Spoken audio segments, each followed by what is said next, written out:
हाय दोस्तों, शंभू शरण और शंभू सर आपके अपने YouTube channel coaching action point के साथ आज हम ज्यामिति में से लेकर आए हैं थ्योरम, प्रमेय, इसे साध्य भी कहते हैं।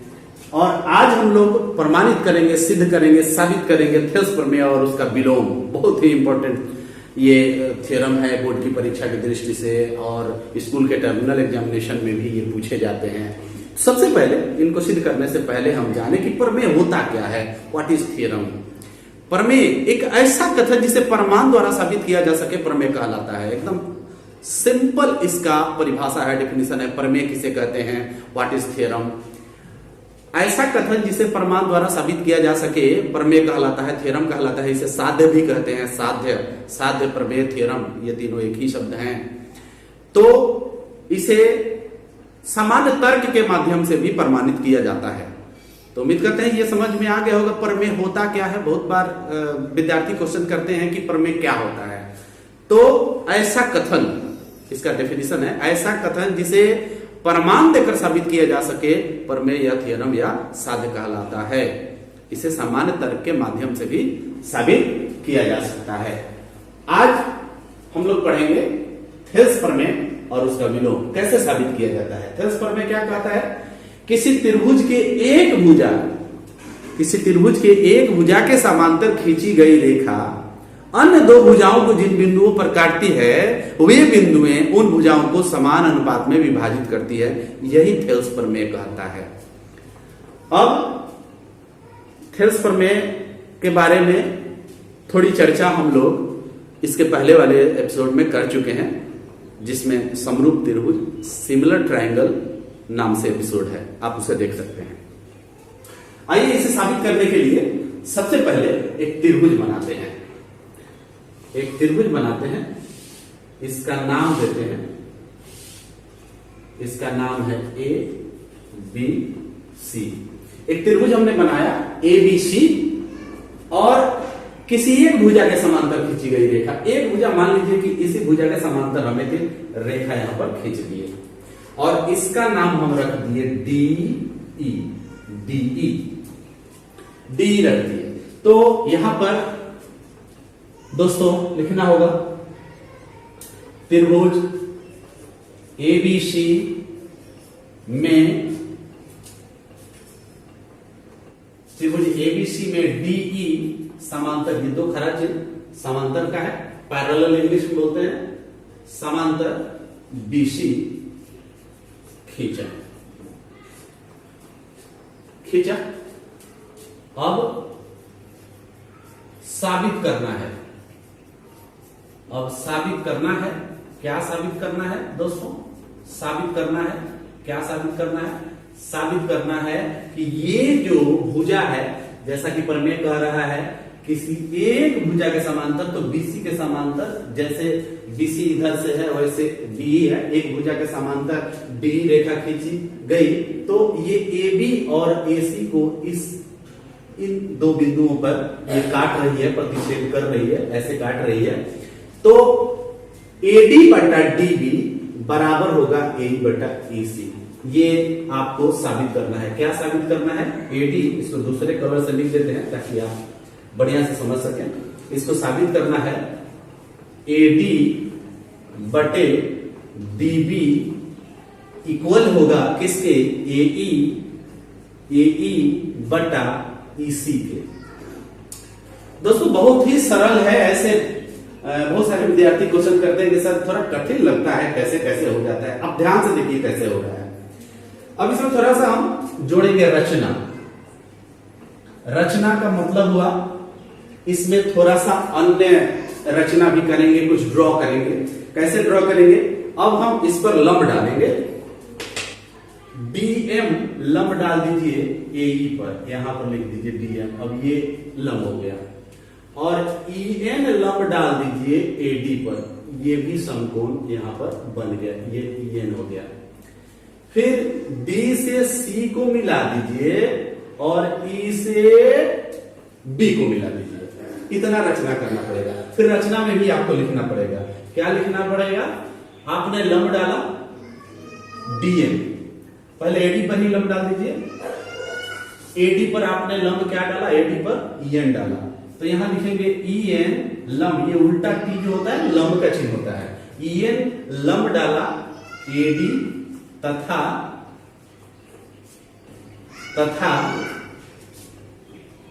ईएन डीएम लंब डाला, डीएम लंब डाला एई।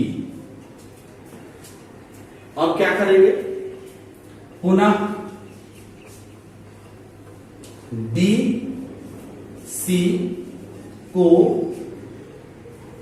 डी से सी को, यहां पर ऐसे लिखेंगे, डी से सी को तथा डी से सी को तथा ई से बी को मिलाया। ये देखिए दोस्तों, मिलाया, हमने मिला दिया इसको, पहले ही मिला चुके हैं। अब यहां पर त्रिभुज एडीई में देखिए, त्रिभुज एडीई में एक त्रिभुज है जिसकी ऊंचाई है ईएन, और जितना ईएन है जो हम लोग लंब डाले हैं ऊंचाई है, ये ऊंचाई है, त्रिभुज की ऊंचाई है। यहां त्रिभुज के क्षेत्रफल की बात आएगी, त्रिभुज का क्षेत्रफल कई तरीके से निकाला जाता है। तो एडीई में ये ईएन और डीएम दोनों ऊंचाई है, और जितना ईएन है उतना ही डीएम है। आप ईएन की जगह पर डीएम भी लिख सकते हैं, बात एक ही हुई। तो इसमें शुरू करते हैं, एक नंबर में हम शुरू करते हैं त्रिभुज एडीई में, एडीई में, त्रिभुज एडीई में आधार हो गया दोस्तों, आधार हो गया एडी, और इसका ऊंचाई हो गया एडी पर ऊंचाई हो गया एडी, ये जो एडी है एडी पर ऊंचाई हो गया ईएन। अगर इसके क्षेत्रफल की बात करें, किसी त्रिभुज का क्षेत्रफल निकालने के लिए, तो क्षेत्रफल आप कैसे निकालते हैं, क्षेत्रफल का सूत्र होता है 1/2 गुने आधार गुने ऊंचाई, ये होता है ना दोस्तों। ये त्रिभुज का क्षेत्रफल निकालने का सूत्र होता है। कई सूत्र होते हैं त्रिभुज के क्षेत्रफल, त्रिभुज के हिसाब से सूत्र भी अलग अलग होते हैं। तो इस सूत्र को अगर आगे बढ़ाएं तो आपको क्या मिलेगा, 1/2 गुने आधार, आधार आपका हो गया एडी, और गुने ऊंचाई हो गया आपका ईएन। ये किस त्रिभुज की बात है, एडीई की। फिर एडीई का क्षेत्रफल दूसरे तरीके से भी निकालेंगे। फिर त्रिभुज डी सी बी या डीबीसी का क्षेत्रफल निकालते हैं। यहां जगह नहीं है, यहां पर निकाल रहे हैं दोस्तों, अभी ध्यान से देखिए। त्रिभुज डीबीसी, त्रिभुज डीबीसी का क्षेत्रफल, अब इसका भी क्षेत्रफल निकालेंगे तो सूत्र वही लगाएंगे, सूत्र बार बार हम नहीं लिख रहे हैं। आधार 1/2 गुने आधार गुने ऊंचाई से इसका निकालते हैं। तो 1/2 हो गया, गुने हो गया, अब आधार इसमें डीबी लेंगे, और इसका जो ऊंचाई लेंगे वही लेंगे ईएन। ये ईएन आप देख रहे हैं, इसका ऊंचाई है, इसमें इसकी ऊंचाई यही है। त्रिभुज डी बी ई में इसकी जो ऊंचाई है ईएन ही है, यहां ईएन लेना है। इसको अगर एक शॉर्टकट ट्रिक बताएं तो आप जब इस त्रिभुज का क्षेत्रफल निकालेंगे तो ऊंचाई ईएन लेंगे, तो इस त्रिभुज का भी क्षेत्रफल निकालेंगे आप डीई डीबीई का, तभी ऊंचाई यही लेंगे। आप 2 बार सेम ऊंचाई लीजिए, 2 बार आपको सेम ऊंचाई लेना है, यानी ईएन यहां ऊंचाई लिए है तो यहां भी ईएन ऊंचाई लेना होगा। अब आपको क्या करना कि दोनों त्रिभुज का जो क्षेत्रफल है उसका अनुपात निकाल देना है। अब त्रिभुज पहले किसका निकाले हैं, देखिए ध्यान से, एडीई का, एडीई का क्षेत्रफल बटा दूसरे क्या निकाले हैं, त्रिभुज डीबीसी का क्षेत्रफल। इन दोनों क्षेत्रफलों का अनुपात निकाल देना है दोस्तों। किसका किसका, एडीई और डीबीई। एडीई ये देखिए, ये त्रिभुज है एडीई, और डीबीई यहां पर है ये वाला। इसका आपको इन दोनों के क्षेत्रफलों का अनुपात निकाल देना है। तो आप जानते हैं इनका ऊपर वाला का क्षेत्रफल क्या है, 1/2 गुने आधार है एडी, और गुने उसका ऊंचाई है ईएन। आप देख पा रहे हैं दोस्तों। फिर नीचे त्रिभुज डीबीसी का क्षेत्रफल आपको लिखना है, यहां है 1/2 गुने डीबी, ये डीबी आ गया गुने ऊंचाई EN। इस ऊंचाई को 2 बार लिखना है, हर ट्रिक के रूप में ही है, इसको जान लीजिए कि ये ऊंचाई 2 बार लिखेंगे। इधर से ऊंचाई EN जो है, एक ऊंचाई DM भी है, तो अगले त्रिभुज में DM 2 बार लिखेंगे। चलिए अब इसमें जो कैंसिल आउट हो रहा है उसे काट दीजिए। आप देख रहे हैं 1/2 नीचे भी है, 1/2 ऊपर भी है, इसे काट दिए। फिर ये इससे नहीं कटेगा, लेकिन ये इससे कटेगा। आपको क्या मिल गया दोस्तों? आपको मिल गया AD बटा DB। आपको मिला AD बटा DB। आप ध्यान से देखिए, AD बटा DB आपको मिल गया। अब पुनः इस त्रिभुज में फिर चलेंगे, पुनः त्रिभुज। अब AD लिखे थे, इसी त्रिभुज को उलट कर भी तो इसका दूसरा नाम दे सकते हैं, AED कह सकते हैं। इसके पहले हमने यहां पर त्रिभुज लिखा ADE, हम इसको तो AED भी तो कह सकते हैं। त्रिभुज AED का क्षेत्रफल, AED का क्षेत्रफल। और AED का क्षेत्रफल वही फॉर्मूला होगा 1/2 गुने आधार। इसके पहले आधार ये AD बना था, अब फिर बार AE बना दीजिए ना, एकदम शॉर्टकट में AE बना दीजिए। देखिए एक बार आधार ये बनाना है, एक बार आधार ये बनाना है। आधार ये बनाएंगे तो ऊंचाई ये लेंगे, और आधार ये बनाएंगे तो ऊंचाई ये लेंगे। तो ऊंचाई के जगह पर आप क्या लिखेंगे दोस्तों? इसका ऊंचाई DM हो जाएगा। चलिए इसके साथ जब ये ADE लिए थे तो ये त्रिभुज लिए थे, अब AED लिए हैं तो ये त्रिभुज लेना है। किसको?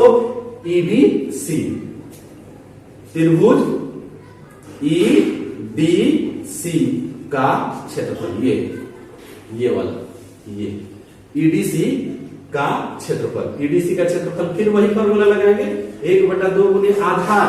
अब फिर बार AD लिए थे तो अब फिर बार EC लेंगे, EC गुने ऊंचाई तो वही लेंगे DM, 2 बार ऊंचाई। एक बार इधर से ऊंचाई तो फिर इसमें भी वही ऊंचाई। इधर से आएंगे तो एक बार DM ऊंचाई लेंगे तो फिर दोबारा DM ही लेंगे।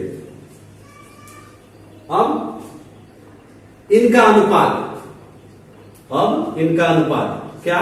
त्रिभुज AED का क्षेत्रफल बटा त्रिभुज EDC का क्षेत्रफल, EDC का क्षेत्रफल। अगर अनुपात निकाले तो अनुपात को आगे बढ़ाएं तो आपको क्या मिलेगा? 1/2 गुने ऊपर वाला AE गुने DM। फिर नीचे वाला अगर त्रिभुज का क्षेत्रफल की बात करें तो यहां है, देखिए 1/2 गुने EC गुने DM। अब जहां कैंसिल आउट हो रहा है उसे काट दीजिए। 1/2 से 1/2 कट गया, DM से DM कट गया। आपको क्या मिला दोस्तों? आपको यहां पर लिख देते हैं AE बटा EC, AE बटा EC। अब आप देख सकते हैं, आपको जो साबित करना था, यहां आइए। अब आपको जो साबित करना था, अब साबित करना है। क्या साबित करना है? AD बटा DB बराबर AE बटा EC। अतः जगह कम है, यहां पर लास्ट में आप लिख देंगे, अतः AD बटा DB बराबर AE बटा EC प्रूफ। यहां पर लिख देंगे। इसे बस ये समझना है कि एक त्रिभुज की रचना करना है, BC के समानांतर एक D रेखा खींचना है, इधर से दोनों साइड से लंब डालना है, इसको मिला देना है। एक बार इसका क्षेत्रफल और एक बार इसका क्षेत्रफल।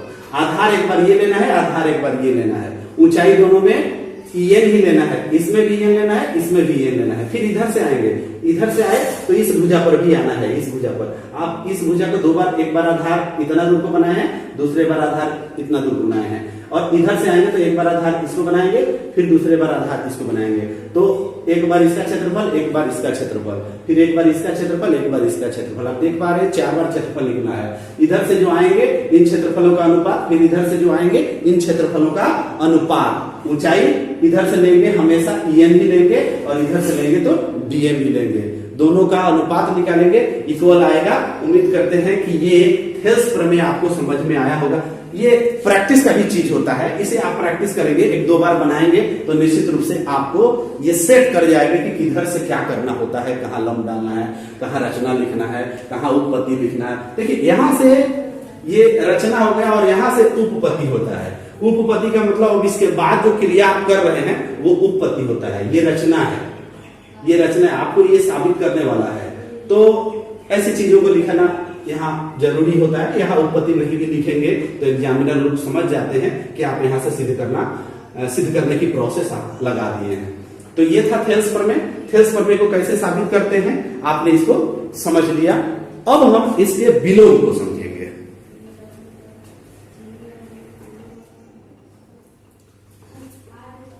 आइए दोस्तों देखते हैं थेल्स प्रमेय का विलोम क्या कहता है।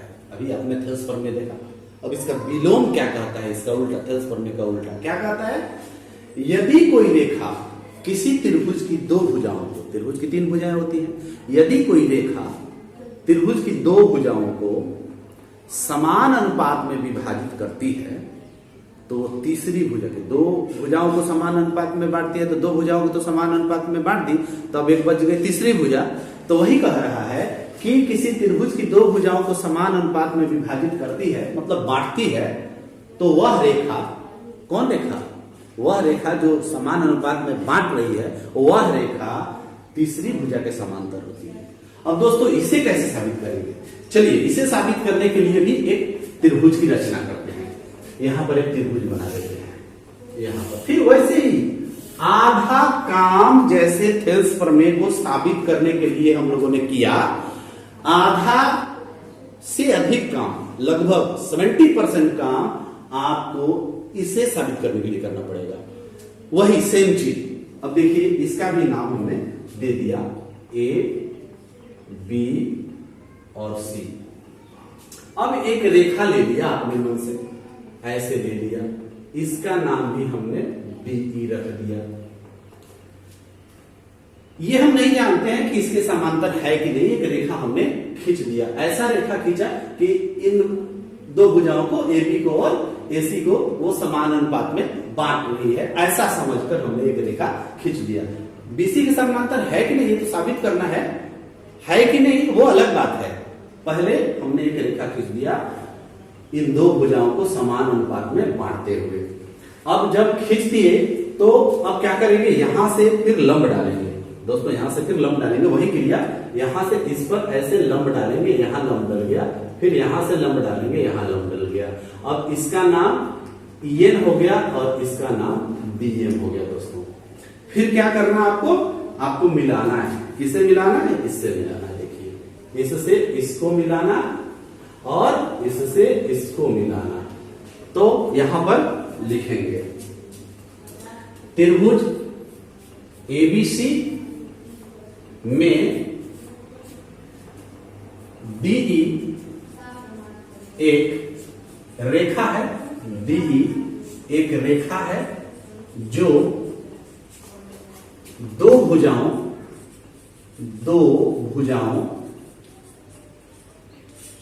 कौन कौन, ए बी एवं ए सी को, ए बी एवं ए सी को समान अनुपात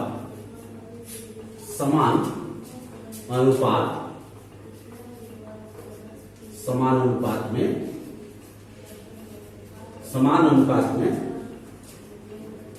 बांटती है।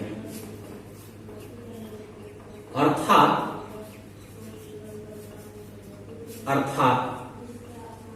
एडी बटा डीबी इज इक्वल टू एई बटा ईसी। जैसा प्रमेय कह रहा है उसके हिसाब से। अब यहां पर हमें लिखना होगा रचना। अब आपको रचना में क्या करना दोस्तों, रचना में करना कुछ क्रिएशन, कुछ आपको इसमें जोड़ना घटाना है। तो हम पहले कर चुके हैं, उसी बात को आपको यहां लिख देना है। आपने क्या किया, आपने लंब डाला, फिर डी से सी को, बी से ई को मिलाया। रचना में वही बात आपको लिख लेना है। क्या लिखना है कि ईएन लंब उल्टा टी, लंब का चिन्ह है, लंब डाला। ईएन आपने लंब किस पर डाला है, एडी, तथा डीएम लंब किस पर डाला, एई डाला। ये लाइन मैच कर रहा है, थोड़ा सा हम तिरछा ले लिए, डाला। साथ ही आपने अब इसके साथ में क्या किया, बी बीई एवं सीडी मिला दिया। अब फिर वही क्रिया, त्रिभुज एडीई का क्षेत्रफल, त्रिभुज एडीई का क्षेत्रफल बटा, देखिए यहां देखिए एडीई का क्षेत्रफल, एक बार लिखेंगे उसके नीचे बीबीई का क्षेत्रफल, त्रिभुज डीबीई का क्षेत्रफल। थोड़ा सा शॉर्टकट इसमें चल रहा है, थोड़ा सा शॉर्टकट हो सकता है कि किताब से आप मैच करिएगा तो थोड़ा शॉर्टकट मिले, तो हमने छोड़ दिया इसको। इसके पहले वाले में अलग अलग निकाला था, इसको अलग निकाला था, इसको अलग निकाला था ना, तो अब की बार अनुपात ही डायरेक्ट लिख दे रहे हैं। समझ पा रहे हैं ना, इसको अलग अलग ना निकालकर एक बार अलग निकालेंगे, फिर दूसरे बार निकालेंगे, फिर अनुपात लिखेंगे, तो एक ही बार निकाल देते हैं। तो इसका हो जाएगा 1/2 गुने आधार, एडीई में आधार आपका हो गया एडी बटा ऊंचाई, सॉरी गुने ऊंचाई, 1/2 गुने आधार गुने ऊंचाई, 1/2 गुने आधार गुने ऊंचाई, तो आपका आधार हो गया एडी और ऊंचाई हो गया उस पर, एडी पर जो ऊंचाई है ये ईएन। फिर नीचे आइए डीबीई में 1/2 गुने आधार आपका अब की बार डीबी बनेगा, एक बार एडी बनेगा, एक बार डीबी बनेगा, ये हमें सब ध्यान में रखना है। अब यहां हो गया डीबी गुने ऊंचाई वही लेंगे ईएन। अब देखिए दोस्तों इसमें कैंसिल हो रहा है, क्या कैंसिल हो रहा है, 1/2 ईएन मिला क्या दोस्तों, क्या मिला आपको, एडी बटे डीबी, ये एडी बटे डीबी आपको प्राप्त हो गया, ये प्राप्त हो गया। फिर त्रिभुज, अब उधर से चलते हैं, एडीई रखे हैं नाम तो एईडी, त्रिभुज एईडी का क्षेत्रफल बटा एईडी का क्षेत्रफल, इसके पहले वाले में एडी रखे थे, इसी का क्षेत्रफल इधर से ले रहे हैं एईडी का क्षेत्रफल, और तब हम उसमें क्या लिए हैं डीबीई, तो इसमें लिखेंगे ईसीडी, नीचे क्या लिखेंगे त्रिभुज ईसीडी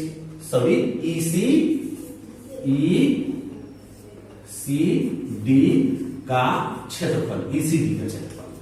अब 1/2 तो होगा ही, गुने आधार अब की बार एई होगा, ऊंचाई उस पर जो आप देख रहे हैं डीएम, उस पर ऊंचाई, एई पर ऊंचाई डीएम है, तो यहां आप डीएम लिख दीजिए, बटा फिर 1/2 होगा, आधार अब की बार बदलने वाला है, ईसी लिखने वाले हैं आप, गुने ऊंचाई तो वही रहेगा दोस्तों, ऊंचाई वही रहेगा, 2 बार ऊंचाई वही रहेगा। अब कैंसिल होने वाला क्या है, डीएम से डीएम गए और 1/2 से 1/2 गए, मिला क्या आपको शेष एई बटा ईसी दोस्तों, एई बटा ईसी आपको प्राप्त हो गया यहां पर। अब देखिए यहां पर दोनों तरफ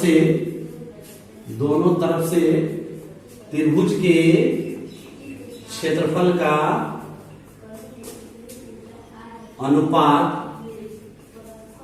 अनुपात लास्ट में दोनों तरफ से त्रिभुज के क्षेत्रफल का अनुपात एडी बटा डीबी इज इक्वल एई बटा ईसी। अब यहां पर थोड़ा सा हम जगह लेंगे, अतः यह तभी संभव है जब बीई समांतर होगा बीसी, और यही सिद्ध करना था दोस्तों, यही सिद्ध करना था इसमें, अर्थात सॉरी इसमें एक स्टेप हम भूल गए हैं, जो साबित करना था वो स्टेप भूल गए हैं। आपको यहां पर वो स्टेप लिख देते हैं, वेरी सॉरी, क्या आपको यहां लिख देना है, साबित करना है। क्या साबित करना है, आप देख पा रहे हैं कलर बदल कर लिख रहे हैं, इट्स माय मिस्टेक, या भूल से छूट गया। जो साबित करना है, क्या साबित करना है, डीई समांतर BC ये साबित करना है। जो हम त्रिभुज के क्षेत्रफलों का अनुपात निकाले तो हमें ये प्राप्त हुआ AD बटा DB बराबर AE बटा EC, और ये तब संभव होता है जब DE समांतर होता है BC के। अब यहां पर ये आ गया प्रूव्ड। अब एक लाइन ये लास्ट में छूट गया था दोस्तों, एक बार फिर से आप इस वीडियो को पीछे से बैक करके देख लीजिएगा, यहां लिख लीजिएगा। लिख लेंगे, नहीं भी लिखेंगे तो ये सही माना जाएगा, गलत नहीं माना जाएगा, लेकिन लिख देने से ज्यादा बेहतर हो जाता है। तो उम्मीद करते हैं आपको ये थेल्स प्रमेय भी अच्छी तरीके से समझ में आया, उसका विलोम भी आपको अच्छी तरीके से समझ में आया। अब इसके बाद में हम अगले एपिसोड में आपके लिए पाइथागोरस प्रमेय और उसका विलोम साबित करके दिखाएंगे और उसे समझाएंगे। उम्मीद करते हैं आज का एपिसोड जो थेल्स प्रमेय और उसके विलोम पर आधारित है, प्रमेय क्या है इसके बारे में बताया, आपको जरूर पसंद आया होगा। और अगर ये सच में आपको पसंद आया है, आपको अच्छा लगा है, आप समझ पाए हैं, तो इस वीडियो को जरूर शेयर करें और आपका अपना चैनल कोचिंग एक्सीलेंट पॉइंट इसे सब्सक्राइब करें, बेल आइकन को दबाएं। और आज के एपिसोड में इतना ही, मुझे दीजिए इजाजत, नमस्कार।